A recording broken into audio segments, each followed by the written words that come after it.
반갑습니다. 오늘 창원불교대학에 졸업식에 함께 해주신 모든 분들께 감사를 드립니다. 특히 지난 1년은 코로나 상태에 빠져서 우리 일상의 생활이 편안하지 않는 가운데도 불구하고 열정을 가지시고 불교대학 강의에 빠짐없이 동참하시고 면학의 열기를 다하셔서 오늘 졸업을 하는 졸업생 여러분들께 축하의 말씀을 드립니다. 졸업이라고 하는 부분의 환경에서 보면 수마등처럼 스치는 과거가 회고되는 것이 졸업의 묘미가 아닐까 싶은 생각을 합니다. 일상의 졸업도 귀하지만 오늘 이렇게 수료를 하시는 모든 분들은 과거에 한 번도 경험해보지 못한 팬데믹 상태에서 굴하지 않고 부처님의 가르침을 듣고 실천하겠다는 다짐의 의미로서 굴하지 않고 노력을 다한 결과이기 때문에 어떠한 졸업생보다도 의미 있는 부분이 졸업이 되지 않을까 싶은 생각을 합니다. 여러분들이 공부를 해보셔서 알겠지만 불교라고 하는 부분의 장르는 공부를 해도 그만 안 해도 그만이라고 하는 아주 편안한 마음으로 시작을 해서 조금 공부를 해보면 이 공부야말로 인생에 있어서 최고의 가치가 있는 공부다라고 하는 부분의 느낌을 가지셨으리라고 생각을 합니다. 그 이유는 일상의 교육이라고 하는 부분은 100년을 살지 못하는 육신을 거두고 육신을 편리하게 보호하고 현실적 삶을 도모하는 부분이 삶의 방법을 구한다면 바로 불교의 공부는 육신을 위한 공부가 아니고 억겁의 윤회를 통해서 버릴 수 없는 영원한 동반자로 함께 할 수 있는 정신적 교육의 가치를 더하는 장르의 공부이기 때문에 그러할 거라고 생각합니다. 많은 장르의 여러 가지 과목을 공부하셨겠지만 불교 공부의 핵심은 바로 부처라는 사실입니다. 불교를 접하지 않았을 때 종교는 막연히 신의 계시에 따라 신의 섭리에 따라 사라지는 것이 세상이라고 믿었지만 불교라고 하는 공부를 해보고 나면 세상의 주인은 그 어느 것도 아닌 내 자신임을 자각할 수 있기 때문입니다. 지난 1년 과정을 통해서 많은 교수들이 가르침의 내용을 보면 하나처럼 귀결되어지는 부분의 내용은 바로 부처님이라고 하는 위대한 스승이 우리에게 가르치고자 했던 부분은 우리 마음마다에 살아있는 불성을 일깨우고 부처님과 같은 인격으로 거듭나기 위해서 노력하는 행위를 일컬어 불교라 한다라고 정의했을 거라고 믿습니다. 그런 면에서 본다면 여러분들이 이제는 졸업이라고 하는 부분이 현실 속에서 불교를 다 알았다고 이야기하기보다는 이제는 불교를 어떻게 실행할 건가라고 하는 방법 정도를 얻은 것이 오늘이 이 순간의 자리가 아닐까 싶은 생각을 합니다. 혹자는 그렇게 말합니다. 불교는 알수록 어렵다. 왜 불교라고 하는 종교를 알수록 어렵다라고 정의했을까? 일반적인 가르침은 믿고 알면 되지만 불교는 아는 순간부터 실행이 따르게 됩니다. 실행을 요구하기 때문입니다. 우리 속담에 부뚜막에 소금도 집어넣어야 짜다라고 하는 말이 있습니다. 흘러가는 물도 떠줘야 공덕이 된다라고 하는 이야기가 있듯이 불교는 아는 종교이기보다는 실행의 가르침이기 때문에 그러하다는 생각을 합니다. 그래서 불교를 알면 알수록 어렵다라고 말하는 그는 불교 공부를 잘하신 분이고 불교를 알았다고 말하는 사람이면 이미 불교를 모르는 사람이나 마찬가지라고 정의해도 틀리지 않았을 거라고 생각을 합니다. 무쪼록 오늘 이 순간 수료의 자리가 부처님이 가르침의 종지부가 아닌 이제 막 깨어난다라고 하는 마음을 가지시고 그동안 행하셨던 학업을 포기하지 않고 더욱더 얹어가겠다라고 하는 실행의 의미를 다지는 졸업의 순간이 되기를 간곡하게 부탁을 드리겠습니다. 오늘날 우리가 부처님이 가르침을 실행하는 부분은 여러 가지 방법이 있습니다. 그 여러 가지 방법 중에서 육바라밀을 꼭 실행하라고 하는 이야기가 있습니다.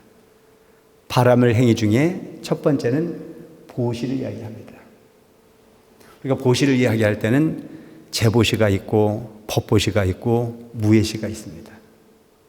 물질적으로 누군가 도움을 주는 부분이 보시, 진리를 모르는 자에게 진리를 가르치는 부분이 행위를 통한 보시, 그리고 누군가가 두려움에 떨고 있는 자에게 그 두려움을 없애주기 위해서 부단히 배려하는 부분이 행위를 통한 보시. 그 중에 저는 여러분들에게 오늘 호의 3조에 대해서 말씀을 드리고자 합니다. 누군가에게 무엇을 베풀 때 우리는 가만히 자기 자신을 관조할 필요가 있습니다. 진정 상대방에게 필요한 부분을 주는 건지, 진정 상대방에게 필요할 때 주는 건지, 또한 베풀면서 그 베품을 자랑 삼지 않고 오히려 받는 사람의 입장을 생각해서 배려하는지, 이 세 가지를 걸어서 호의 3조라고 얘기합니다. 베풀되 세 가지의 덕목을 가져서 베풀어라. 그 호의 3조의 첫째는 원조라고 얘기를 합니다. 원조라고 하는 자체의 가르침은 필요한 만큼 베풀어라. 베푸는 것이 무조건 좋을 수는 없습니다. 응병여액이라는 이야기가 있습니다. 벽을 알아, 약을 줘라. 그래서 저는 여러분들에게 가끔 그런 얘기를 했을 걸로 기억이 됩니다. 똑같은 힘을 줘서 밀어주되 오르막에 부침하는 사람을 밀어주면 공덕이 되지만 내리막에 고통받는 사람에게 밀어주면 살인이 된다. 배고플 때 주는 찬밥 한 덩어리는 생명을 구하는 감로수가 될 수 있지만 배부를 때 주는 진수성찬은 약이 아닌 독이 될 수 있다. 그럼에도 불구하고 우리는 보면 있는 자에게 더 베풀고 싶은 어리석음에 처해 있는 것은 우리 자신은 아닐까. 진정 배고픈 자를, 그 배고픈 자의 고통을 이해하고 그 고통을 없애주기 위한 자비심의 발로에 의해서 베푸는가를 우리 스스로에게 반문하고 생각할 필요가 있지 않겠나는 생각을 합니다. 불교대학이라고 하는 부분이 1년 과정을 통해서 여러분들이 한 번쯤은 일반인과 다를 수 있는 부분이 행위를 지금 이 순간부터 어떻게 실행할 것인가. 지혜를 바탕으로 베풀었을 때 가치 있는 베품이 될 수 있습니다. 베풀 때 반드시 상대방이 필요한가를 다시 한번 생각해보고 적절한지를 판단해보는 부분이 지혜가 필요하다는 생각을 합니다. 둘째는 시조라고 얘기합니다. 때를 갖춰 베풀어라. 아침에 베풀 건지 저녁에 베풀 건지 오늘 베풀 건지 내일 베풀 건지. 많은 사람들은 베품에 있어 조금만 더 만들고 난 후에 베풀었다는 생각을 합니다. 그래서 불효부모 사후회다 그런 말이 있습니다. 효도를 하고 싶지만 이미 그 부모는 기다려주지 않는다. 베품도 마찬가지라고 생각합니다. 오늘 필요한 사람에게 필요한 만큼 베풀 수 있는 부분이 기회를 놓치지 않는 그 때를 잘 알고 그 때를 실행할 수 있는 부분이 지혜가 필요한 부분이 우리 인생일 거다 싶은 생각을 합니다. 세 번째는 은조라고 이야기합니다. 베풀 때 명운가피라고 이야기하죠. 우리가 숨을 쉬되 우리 눈에 보이지 않는 공기를 통해서 편함을 얻듯이 누군가에게 베풀 때는 누군가가 베풀었다라고 하는 부분이 상을 내지 않고 베풀 수 있는 은근함이 바로 요구되는 베품이 아닐까 싶은 생각을 합니다. 적은 걸 베풀고 크게 낯을 내는 것 자체가 일반적인 흐름이라면 우리 불교대학을 공부한 우리들은 이제는 누군가에게 베풀 때 상대방의 입장에서 자존심 상하지 않고 베풀 때 나타내고 싶은 마음이 아닌 그야말로 우러나는 그 마음으로 베푸는 것으로 다 할 수 있는, 그래서 우리가 흔히 배웠던 무주상보시 행을 실천하는 것 자체가 바로 이 은조의 해당하는 부분이 아닐까 싶은 생각을 합니다. 무주록 졸업하는 이 순간 이 세 가지를 여러분들에게 꼭 염두에 두어서 일상의 생활을 실행해 간다면 역시 그는 불교대학을 졸업한 불교를 아는 진정한 불자라고 하는 평가의 주인공이 되지 않을까 싶은 생각을 합니다. 지난 1년 비가 오나 눈이 오나 열악한 환경 속에서 공부를 하기 위해서 애를 쓰신 여러분들의 노고에 다시 한번 깊은 감사를 드리고 또한 진심으로 축하를 드려 마지 않습니다. 그리고 오늘 졸업하는 여러분들에게 꼭 한 가지 부탁드리고 싶은 것은 졸업을 형식이라고 생각하지 말고 멋진 이벤트로 활용하는 부분도 꽤 가치 있는 부분이 아닐까 싶은 생각을 합니다. 오늘 유일하게 자녀를 길러서 성공한 분을 딱 한 분 봤습니다. 저는 여러분들이 잘했다고 생각하지 않아요. 오늘날은 남편도 불러야 되고 자식도 불러야 되고 주변에 많은 사람도 불러야 됩니다. 그리고 이 거룩한 모습에 학사모를 쓴 모습을 보여줬을 때 지난 1년이 결코 헛되지 않음을 보여줄 수 있는 부분이 기회가 되지 않았을까 싶은 생각을 합니다. 저는 오늘 크게 걱정을 했습니다. 우리 법당이 너무 적은 건 아닐까. 한 사람 앞에 3명씩만 불러왔어도 몇백 명 될 텐데 이걸 어떻게 해결할까 고민을 했었는데 제 고민을 한 칼에 없애주신 여러분들 역시 대단하다는 쪽으로 생각을 하지만 결코 그렇게 가볍게 여기지 않는. 그래서 여러분 우리는 남을 가볍게 여기지 않아야 되는 공부도 해야 되지만 내 자신을 가볍게 여기지 않는 여러분들이 됐으면 좋겠다는 생각을 합니다. 여러분들은 위대하십니다.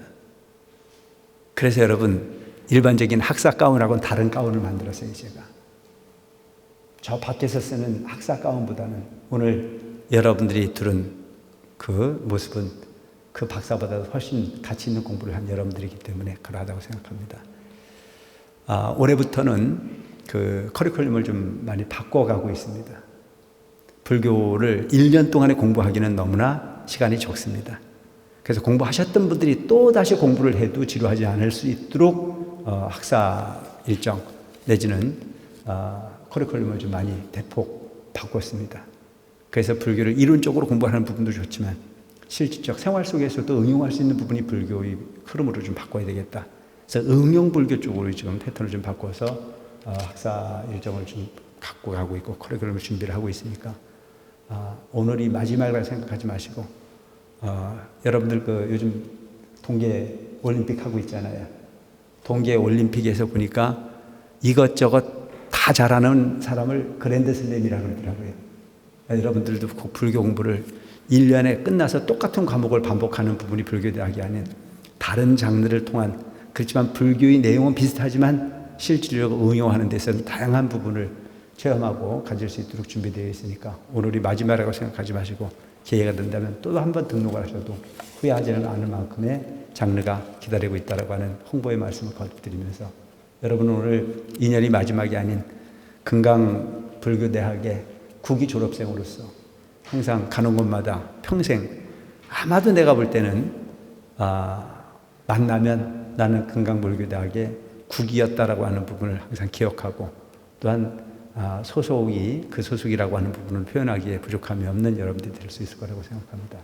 무지록 깊은 인연에 감사를 드리고 더욱더 발전하는 불교대학이 되기를 희망하면서 두서없는 훈사에 가름하겠습니다. 고맙습니다.